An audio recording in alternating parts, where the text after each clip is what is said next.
Yang pertama tentang syair tadi yang ditanyakan, tentang syair yang biasa dibaca oleh orang-orang selepas adzan. Dan tadi saya mendengar penanya mencoba untuk menirukan meskipun kurang tepat. Jadi lafadznya kurang lebih seperti ini.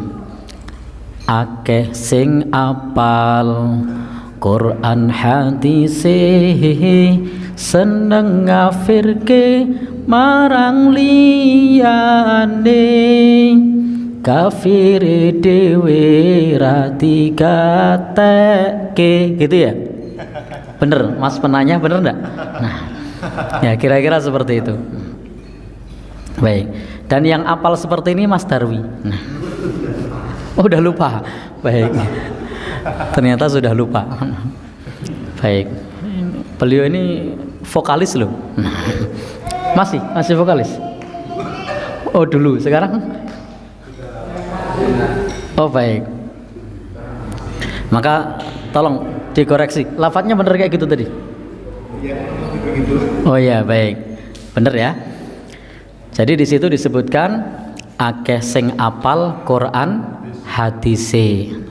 Satu hal yang positif, hafal Quran itu baik, hafal hadis itu baik. Tidak sedikit orang berusaha untuk menghafal Quran tidak apal-apal, berusaha untuk menghafal hadis. Jangankan yang hadis banyak, hadis arba'in saja, mulai dari depan, kena depan, belakang lupa, kena belakang, depan lupa. Maka ini satu hal yang positif ketika orang itu hafal Quran dan hafal hadis. Kemudian bagian yang kedua di syair itu disebutkan sesuai pertanyaan penanya tadi, seneng ngafirke marang liyane. Andaikan benar seneng ngafirke marang liyane, maka yang dikoreksi bukan apal Qur'annya, bukan apal hadisnya. Apal Qur'annya dan apal hadisnya itu tetap positif.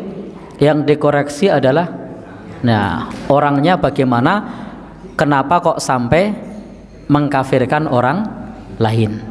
Karena di dalam ajaran agama kita tidak boleh untuk mengkafirkan orang lain.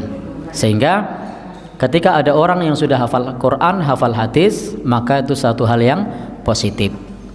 Maka yang dikoreksi bukan apal Qurannya, bukan apal hadisnya. Yang dikoreksi adalah karena mengkafirkan orang lain.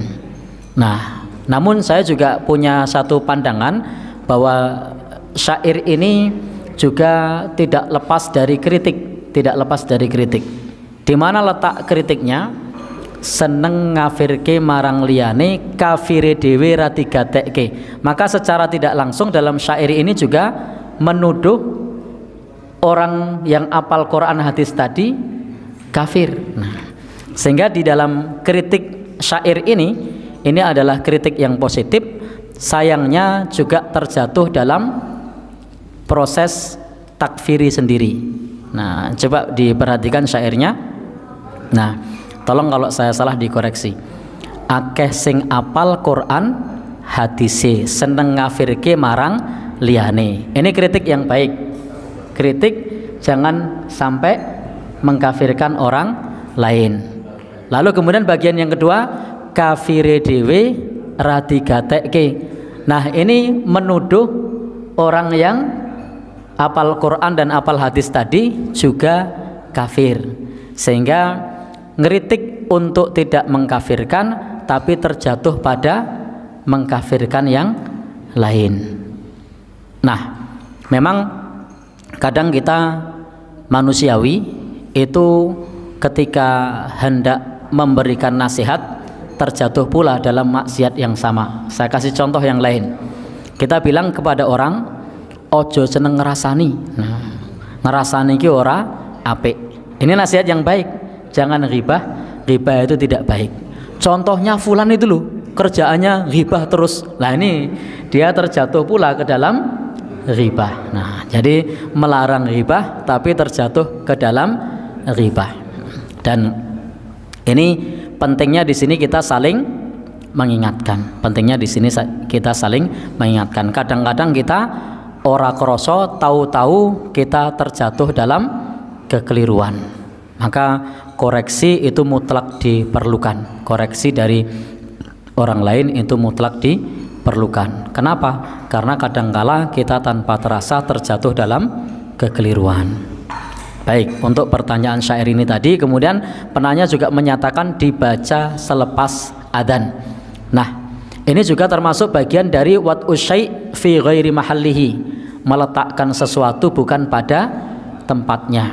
Karena selepas adzan itu tuntunannya adalah sholat sunnah atau berdoa.